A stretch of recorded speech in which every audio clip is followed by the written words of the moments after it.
Good morning, everyone. It's really good to see you here at Ask Me Anything by the shortcut. So we were on the summer hiatus, but now we are back and we are starting with this very important topic. Ask me anything about cloud computing, career in cloud computing. And while everyone is gathering, I will shortly introduce the shortcuts. We are a non-profit organization, and what we do is we're trying to bridge a gap between companies in Finland and international job seekers. And we do it through providing trainings that bring necessary skills that can help to get a career in new areas, for example, in cloud computing. So currently, we have program going on about Azure Security, and many of the participants of the program are now joining this. So for them and for our community, we're going to be asking critical questions about cloud computing to Jussi Roine. Jussi is our guest today. Welcome, Jussi. Thank you. Happy to be here. I am on my first cup of coffee, so please be gentle with the question. Yes, it's a morning show, so we are very relaxed here. How it's gonna work is that Jussi is going to a little bit talk about his background, and then we are going to take your questions. So meanwhile, please start posting the questions in the chat so that we can take as many of them as we can. And Jussi, the floor is yours. Thank you. Thank you. So good morning, everybody. Glad to be here. Unfortunately, we are not seeing each other, but on my side screen, I should be able to see your comments. So ask me anything. And again, my name is Jussi Roine, and as you can probably tell from my name, I'm based in Finland. There's a link to my LinkedIn profile. If you want to get connected, that's definitely a great idea. So I didn't really prepare a lot of slides for you because I think people see too many slides during their work days. Just a little bit of background on myself. I got started in IT. Well, I wouldn't really call this IT, but in 1982, I had just turned 5 years old, and my dad got me the Commodore VIC-20. It was a great machine. Even though the name is VIC-20, it only had 5 kilobytes of memory I could utilize. The rest was used for something else, so great marketing. But I got started in real IT in 1990 by setting up my own company at the time. I had 6 phone lines at home. I sold dial-up access to small businesses here in Finland so that they could get email and access the internet, which was relatively new at the time. So as of today, I've been running my own companies for about 15 years. I worked at Microsoft as well. I've worked outside Finland. I mostly work with customers now in the Nordics, with some customers in Europe as well. And I figured that instead of having one company, it makes sense to have 3 companies. So I currently operate or manage 3 different companies. The first one is North Advisors. We focus fully on Microsoft Azure and Microsoft Power Platform. Projects, consulting, advisory, what have you. Not Bad Security is our latest company. We focus on security, obviously, more prominently on Microsoft Cloud, hybrid edge, on-premises security, but a little bit of AWS and Google Cloud and what have you. And Corellia is our training and learning facility. So we focus on delivering trainings and workshops and similar stuff. So I've been working in IT for about 3 decades, and each week when I meet with new customers or start a new project, I think that, well, I think I know enough now, but here's a quick example that I did not know. So this is in Finnish, no worries, I will translate. This is an Excel chart that I got last summer. So if you are building a house or a building, in Finland. So I built my house last year and this year in Helsinki. One of the requirements by law or the local county regulations is that the ground has to be able to sustain the pressure of the building, which makes sense, right? So there's one company you have to hire. They will arrive at your land, and they will do testing with a steel ball. They're dropping that down and measuring the pressure and everything else. And if it hits the target quality limitations, then you are good to go with building your house or continuing the building. Everything stops when the guy's doing the testing. So I got this last summer. I was at my summer cabin enjoying my short holiday, and I got this. So the bars tell me that I am not hitting the quality value of about 2.2, which is in purple. So I called my constructors. They said they've never seen this. They did everything as they should, and we're still not hitting the quality requirements. So perhaps we can, spend 2 more weeks and about 20,000 euro on trying to figure something out. So I said, well, yeah, let's not do that yet. Let me call the guy who did the actual testing. So I called the guy. He was on holidays as well, and he said, "Oh yeah, that one. Apologies. The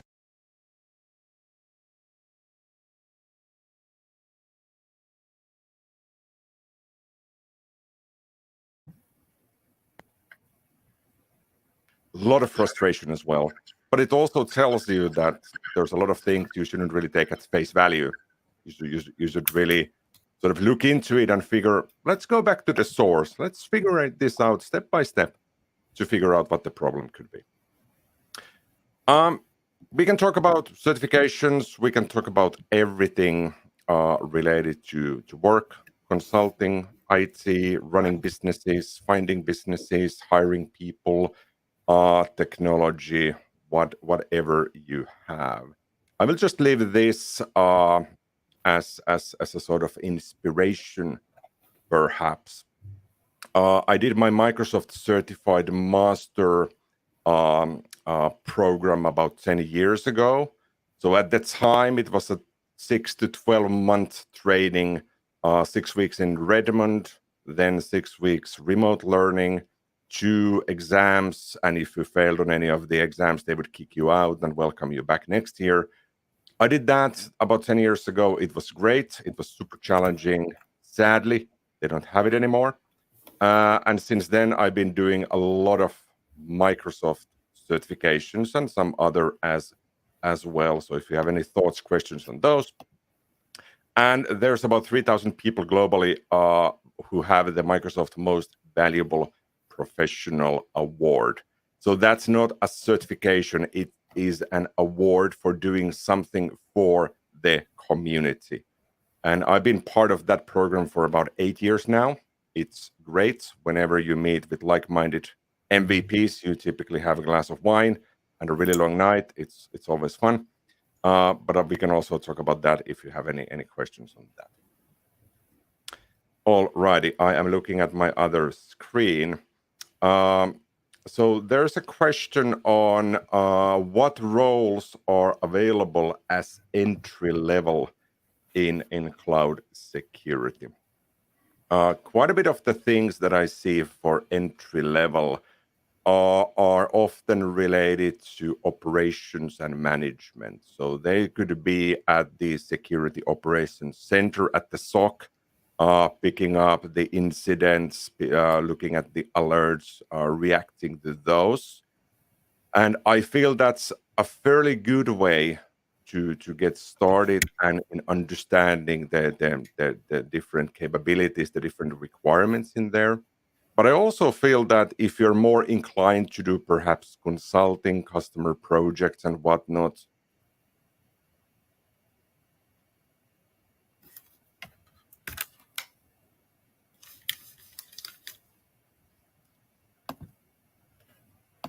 a security consultant helping out with a more expert consultant in getting things done, perhaps building bits and pieces here and there, to get more experience on how it works in the real life.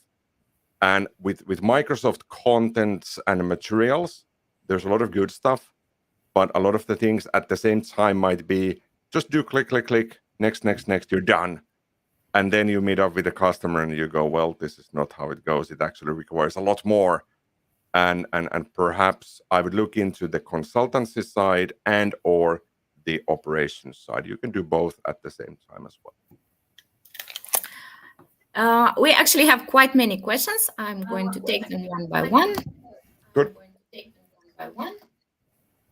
Yeah. So what would be the minimum knowledge requirement for career changer trying to get into cloud? Would it be Azure Fundamentals, AWS Cloud Practitioner, or something else? Or would the cloud architect certificates be requirers? Good question. I often playfully, when I mention the Azure Fundamentals, I often just say it's fundamentals. It's 20 questions or 22 questions. It takes you 10 minutes to pass. So yeah, do that, but I wouldn't perhaps look at the fundamentals as anything else beyond you have a permission to learn more now. So I would look into to get into the cloud. AZ-104, the Azure Administrator, definitely is a great one. Anything related to security, so you probably know all these: SC200, 300, 400, MS500, AZ500, SC100, all the ones you get from Microsoft. All of those are great. I feel the Azure Solutions Architect is probably, it's not too demanding, but it's nice because it goes through everything. So AZ-104, AZ-305, those two I typically look if I'm perhaps interviewing somebody to hire, or if I'm sitting down with a customer and they are considering of hiring somebody. I would typically say, well, I would see the bare minimum with those two. If there's anything else, it's great. Certifications are good, but how I often approach certifications is that I see them as a playground for me to see what's out there. And if I pass the certification, well, I know some bits, but I wouldn't say I'm an expert yet.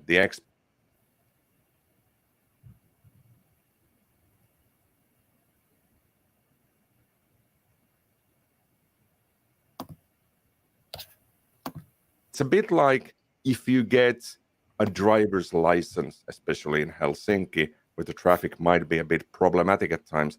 If you get a driver's license, once you pass that exam, yes, you're allowed to drive now. But do you know all the streets? Do you know all the problem areas in Helsinki? No, you need the expertise. You need to put in the weeks and months to actually get to know the problem areas. And the same, I feel, applies to certifications. All righty. Adding to Yasin's question, what are the must-have competencies for an entry-level applicant? I typically I look at two competencies. One is the capability to troubleshoot or be a problem solver. That's the key for everything. Each meeting, I sit down with a customer. As an example, when we're done today with this one, I will hop into my car, I will drive to a workshop, and a customer has a fairly problematic issue with Azure, and they are not inviting me to have coffee and bad jokes with them. They're inviting me to come up with a solution, not on the spot though. They often say, well, we have this problem, we have this, could we look at this? And then I will say, well, okay, if I don't know it from the top of my mind, let me come back to you maybe 2 days from now, and I will have something for you. I will advise, I will bring a solution for you. That's what customers are really looking for. And if you can get to that sort of mindset that you crack problems, then typically you don't really have to do sales, or you don't really have to find the customers. They will find you. That's one. Be a problem solver. Instead of bringing problems, just say, well, let's figure this out. The second thing I feel is persistence. And by persistence, that's tricky. I don't mean that if there's a technical problem with a customer that you close the door of your home office and you stay there for 10 hours, come back and say, yeah, I spent 10 hours, I still don't have a solution for you. That sucks. But instead figuring out when do I need to go and ask for help from somebody else?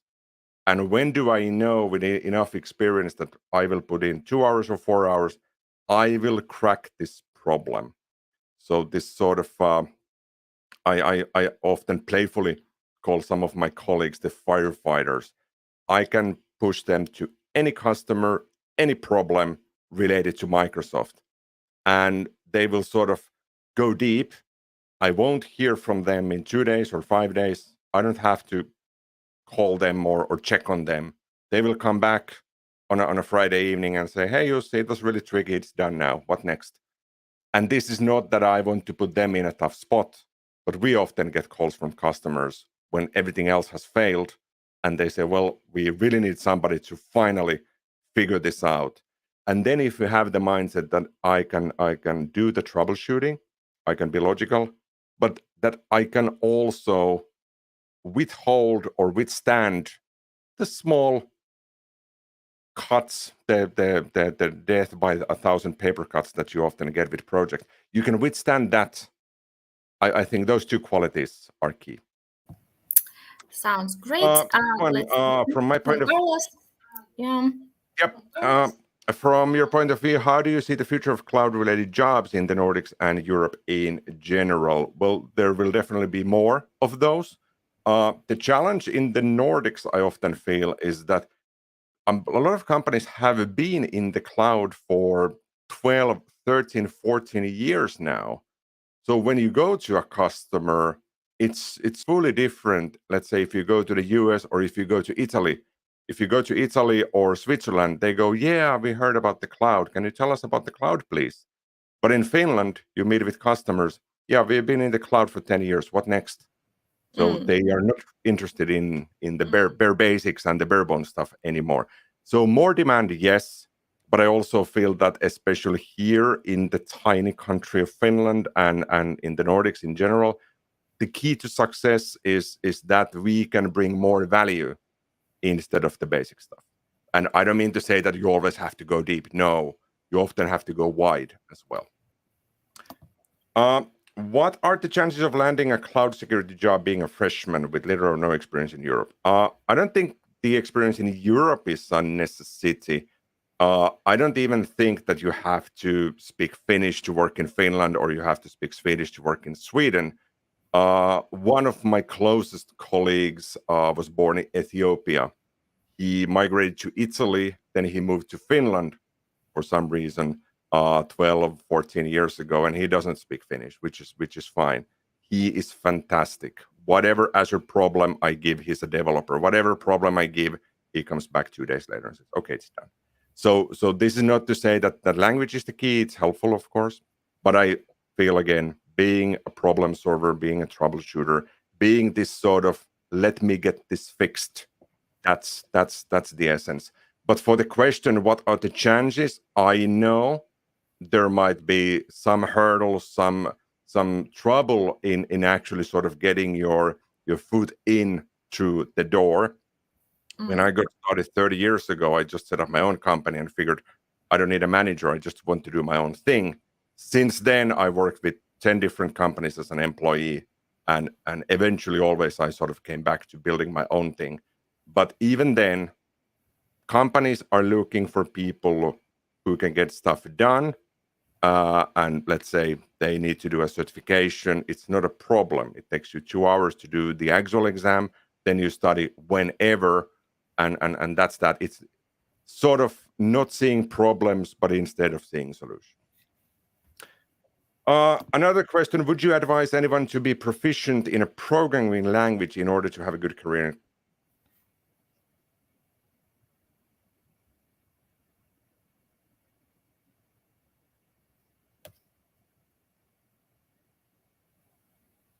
That much nowadays, because often I feel it's easier for me to hire a great developer who really can focus on that one thing and I want to focus on 20 things in the cloud at the same time, it helps. I would definitely look into the basics of Linux-based scripting, so shell scripts.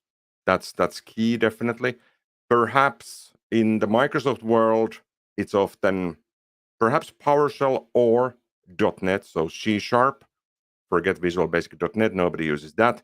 Python is a big thing in the world, but I don't see a huge demand for that, especially in Azure and Microsoft and whatnot. It's useful, yes, but it's not something that I feel companies are looking, unless you want to become a data analyst or a machine learning engineer, then obviously Python is key there. Linux shell scripting, any sort of automation, uh, creating your own tools, if you will. If you have a problem, let me do a tool that helps me. That's key. If one was lacking real-world experience, so this is a question from Karim, would you recommend doing open source cloud projects, GitHub? Yeah, definitely. Pushing your own projects to GitHub, it's helpful, but keep in mind also that at some point you need to have somebody pay a salary or pay for your efforts. So I sometimes see people spending a lot of time on GitHub and really spending 10 hours a day just doing stuff. Yes, it might land you a nice career at some company, but at the same time, you have 90% of people simply picking up whatever you do and say thanks, and then, and then they go and do their thing. So what I do, I build a lot of stuff, but I don't necessarily share all of that for free. So what I do is I build stuff for my own need or for fun or for customers. And whichever I do, I always align what I'm building so that I can eventually sell or offer or show that to a customer. And quite often when you show something, hey, I built this uh, integration to Microsoft Sentinel from this and this thing, the customer goes, "This is actually what we need. Can we build it for us?" Yeah. It's 20 days. Let's start building on that. Next up, between Azure and AWS, which of them has more job market compared to the other? Is there a need to have had both as an added advantage? Good question. Azure is growing more. AWS is a bit more mature. So I feel there's often more AWS people already with a lot of experience. And I feel there's less people in Azure with a lot of experience, meaning that it would be good to get more people involved in Azure. But if you sort of want to pick the sort of, well, not the winning horse, but the fresh candidate, that would be Google Cloud, mostly because Google Cloud is just beginning now, and companies are slowly starting to have more demand on that one. I find it challenging if you want to go deep on more than one, because there's so much happening even in one cloud platform, that just trying to keep tabs on everything that's happening, you sort of just look at the surface and you don't really get to know them intimately. So perhaps choose Azure or AWS, and then on the side have a look at Google Cloud. So that's my plan. I've been working in Azure for 12 years now, from 2009, and I wouldn't say I'm bored with it, but whatever comes to Azure now, I say, yeah, this is a bit like what we had in 2015, right? So let me spend 2 hours. I'm good with this. So that gives me more capacity to now look at AWS and Google Cloud in the future, just to get more inspiration at the same time. Yes, From Boston, I sorry, have been Jussi, asking for even junior. Yep. Yes, shortly plug that today is our last day to apply for the AWS program. So this Azure program is ending soon. Next up, we have AWS restart. So just Victoria, my assistant, will post the link lately. But if that's something you want to try, today's the last day to apply. But let's go on with the questions. I think Bossu was next. Yes, that boss. So you've been applying for junior positions in Finland, and almost all of the companies are asking of Finnish language. That sucks. I really hate that. And if I'm hiring for a salesperson, definitely they have to speak Finnish, because there's so much customers in the public sector and in government that they will send you 50 pages in Finnish and say, come back to us tomorrow. And that's a problem. I wouldn't say for IT, for any technical roles, developer, cloud security, anything in cloud, I wouldn't say Finnish is or should be a requirement. But a lot of companies sort of go, yeah, but we have, 10 people in the team, they speak Finnish. It's super problematic if somebody doesn't. But I have the same. I have about 20 people in my companies. One of those, the guy from Ethiopia, he doesn't speak Finnish. So whenever we're together, we just switch to English. Or if there's something we have to go through in Finnish, I will just do like a short condensed recap. This is what we agreed on. Are you on the same boat or same page? So hang in there. I know it sucks, but there's definitely companies that do not require Finnish skills. It's perhaps a benefit, but I wouldn't say it's a requirement. Emmanuel, you got feedback from NordCloud that I don't have experience in cloud security. They might have a role that requires that. Again, perhaps work on something, build a sort of a portfolio, something that you can push to GitHub, something you can put on your own blog, something you can demonstrate. The first guy I ever hired in 2009 to my own businesses, he applied as a developer, but he didn't have any code, but he had implemented a custom extension to the old Doom game, if you can still remember that one. And he printed out the source code and brought that on paper to me. Hey, here, you can review my code. I was like, I have no idea what this is, but let's have a look. But that even tells me that the person has enough interest to actually say, I built this on my own time, so this is something that I'm proud of. But if you have nothing, then it's often really hard for companies to assess, well, how do we know you can manage this problem when the customer calls and nobody knows? Was that the last question? Yes, it seems to have been last questions for now, but we are also 2 minutes to go. And I have a comment here from Victoria, actually 5 days left to apply to AWS. So we have prolonged this one, and I'm sharing the link here for you to look at that. But otherwise, I also would like to share Jussi's LinkedIn, if that is okay.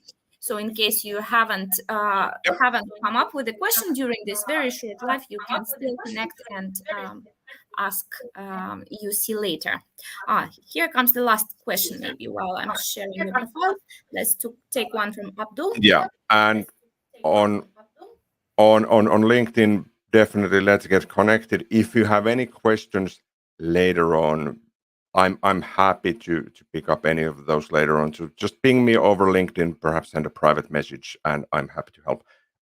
So there's a question. Usually companies, let me see what the question is. They don't care about the Finnish language, but their customers do. Yes, I agree. That's a major problem. But even then, a lot of the customers say, yeah, we require Finnish, but then everything is in English. I'm like, well, there's no requirements for that. It's just easier for you. And the world is changing slowly.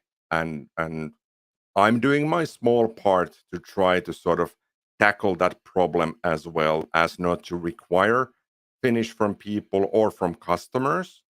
But yeah, I know it's challenging. All righty. So there's my LinkedIn connections. I think we are at 10 o'clock. Yes. I need to run to my next. Yes, we are at 10 o'clock. I want to thank Jussi. He has given us this time today. So there's a short question from Hafiz about being unemployed to qualify for our programs. The answer comes from me. The short answer is no. You don't have to be unemployed. We are not with the T. At least for these programs, we are not with TE office. But you can always contact us, and we will look into your situation. But thank you, everyone, for joining. Please follow Jussi, follow the and stay connected. We are going to have events like this every month again now after the summer break. So please stay tuned, and thank you for your time. Have a nice day, everyone. Thank you. Good luck. Bye-bye. Bye.